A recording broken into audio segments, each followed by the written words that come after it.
Hello, my name is Logan Ullery, and this is my video analysis of the Gideon versus Wainwright 372 U.S. 335 Supreme Court case of 1963. I thought it was really neat to dig into this case, and it's a really important case to know about as far as the transformation it had on the criminal justice system as a whole. It's neat to get to know Clarence Earl Gideon. I mean, he was a 50-year-old man, no more than the education of an 8th grader, and yet he kind of stood up for his constitutional rights. You know, he said, wait, no, I have the right to a counsel. I mean, it says it here in my 6th Amendment of the Constitution. I believe that kind of shows the heart of Americans, and that we were founded on our constitutional rights, and we are going to fight for those. So that was kind of neat to see. But so let's start here. Does the ruling still stand? Yes, the Gideon versus Wainwright ruling does still stand. It still defines the criminal justice system as we know it today. In all criminal prosecutions, the defendant has a right to counsel or a court-appointed defense if he cannot afford one free of charge. And that is due to the overruling of the Betts versus Brady 1942 case. Let's see here. Next question, does the outcome reflect a liberal or conservative view? This question was kind of tricky, kind of tricked me up. I mean, I swayed both ways, but I'm pretty set on it. It does reflect conservative view, as conservatives value their constitutional rights very, very highly, and they support for less government, and they do not like to see their constitutional rights taken away or flawed in any degree. And so I believe this stance was to fight the government giving our constitutional rights to us. The Constitution was written for the protection of our people and our unalienable rights from the government. And I think that's pretty clear that we're in this viewpoint. It kind of reflects that we have the right, that is our unalienable right, to a counsel if we cannot afford one.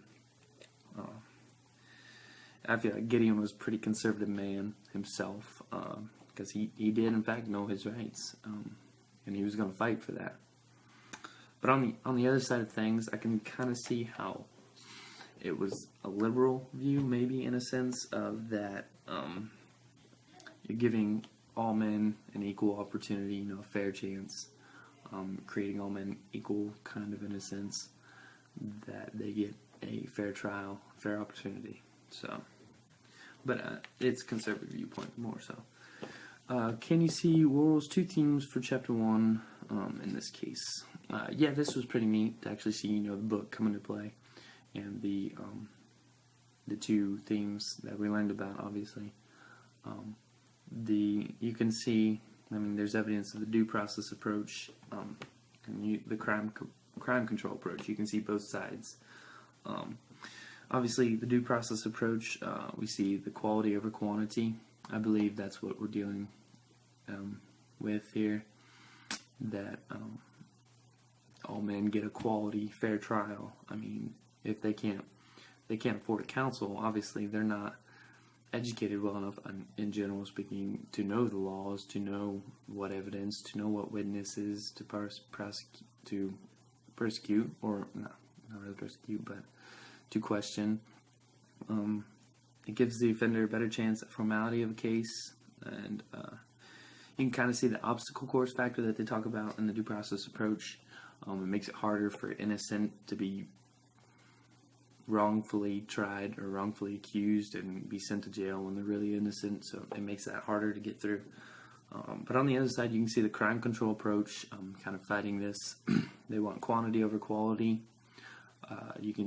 They're kind of just like, you know, if you can't afford one, tough luck. I mean, we want to get cases through here. We don't want to deal with having to get you a appointed counsel or any of that. And you can see the cost-benefit orientation from the crime control approach as well. I mean, we don't want to spend funds to get you a counsel. If you can't afford one, then that's your problem. So that was pretty neat to see as well. Do I agree with the ruling? Yes, I do, in fact, agree with the ruling on the Gideon versus Wainwright case. Personally, if I was in Gideon's shoes, yes, I would have wanted. If I was in any accused shoes and I couldn't afford a counsel, I would want one. The Sixth Amendment clearly states, in all criminal prosecutions, the accused shall have the assistance of counsel for his defense. And I believe that if he can't afford one, then the government should offer a counsel free of charge. Because it's not quite fair if you have someone poor who can't afford proper defense going up against a government who is, they have everything they need, they have everything that they need to successfully prosecute you. So that kind of leaves them pretty vulnerable in a sense. The due process clause of the 14th Amendment is pretty clear on that it prohibits state and local government officials from depriving persons of life, liberty, and property without legislative authorization. And I think that if we're not offering offenders the right to a counsel when they can't afford one, then I believe we're depriving them of their liberty, and it's just not correct. And I believe the state should uphold that fundamental right as well as the federal government. And even taking a look at the predecessant cases before Betts versus Brady in 1942, you had the Powell versus Alabama in 1932, 10 years prior, that upheld that fundamental principle that the accused have the right to a counsel if they can't afford one. We see it again, the Grosjean versus American Press Company, 1936, it upheld the 14th Amendment due process clause, that the fundamental rights are safeguarded by the first 8 amendments. And then again, the Johnson versus Zerbst case of 1938 upheld the 6th Amendment again. The Avery versus Alabama in 1940, and the Smith versus O'Grady in 1941. And those were all 5 of those cases were 10 years prior to the 1942 case, Betts versus Brady case. We'll quote Mr. Justice Black here on the Gideon versus Wainwright case as saying, the court made an abrupt break with its own well-considered predecessents. And he's talking about the Supreme Court kind of skewed off their predecessent cases in making the ruling they did in the Betts versus Brady case, and that was one of his main reasons of overturning that case, is because if you look back prior to that case, it was pretty clear that the court was set on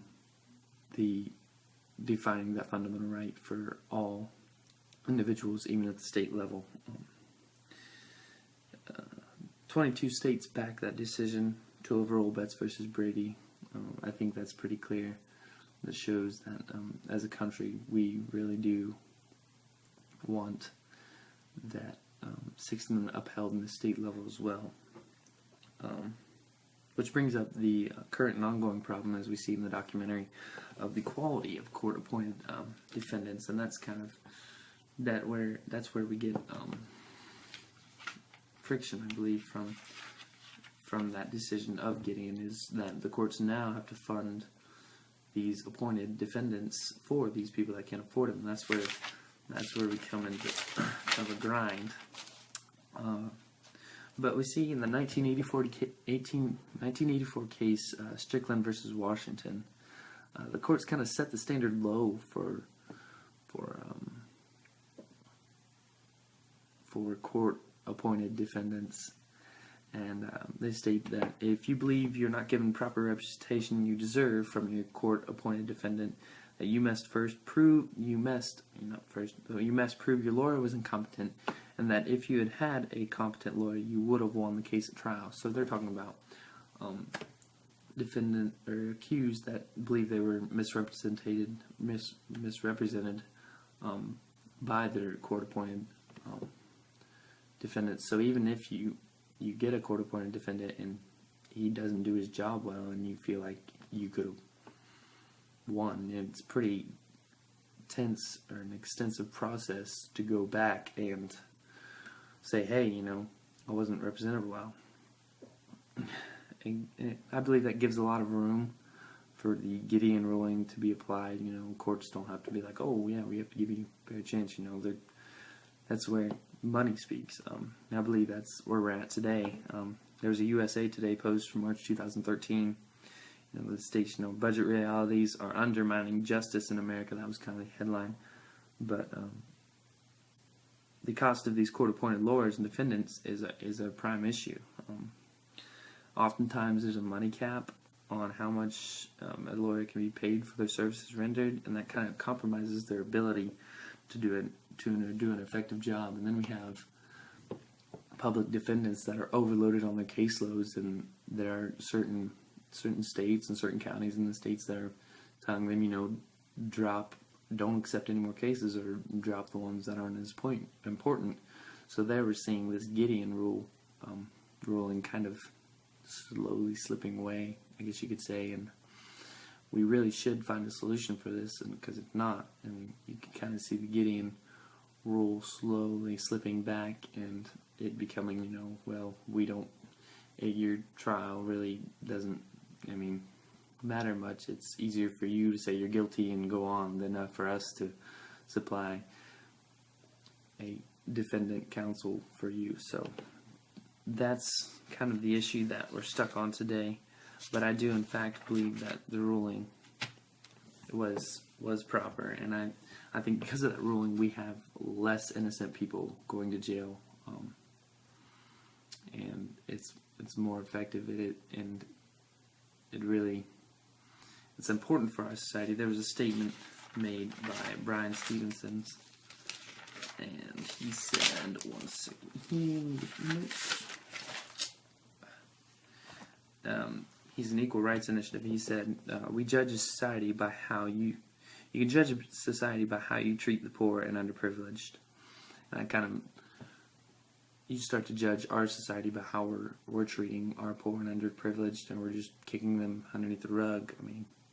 Are we going to tolerate this bad lawyering? And that's kind of where we're at today with this Gideon ruling, and where we need to focus on how we go about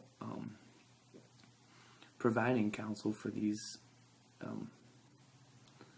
underprivileged and the poor that can't afford them. And essentially, we can't let ourselves stray away from the fact that they have a right to one. And so that's pretty much a wrap for this case. It was really neat to dig into, and I really learned a lot from it. So, thank you.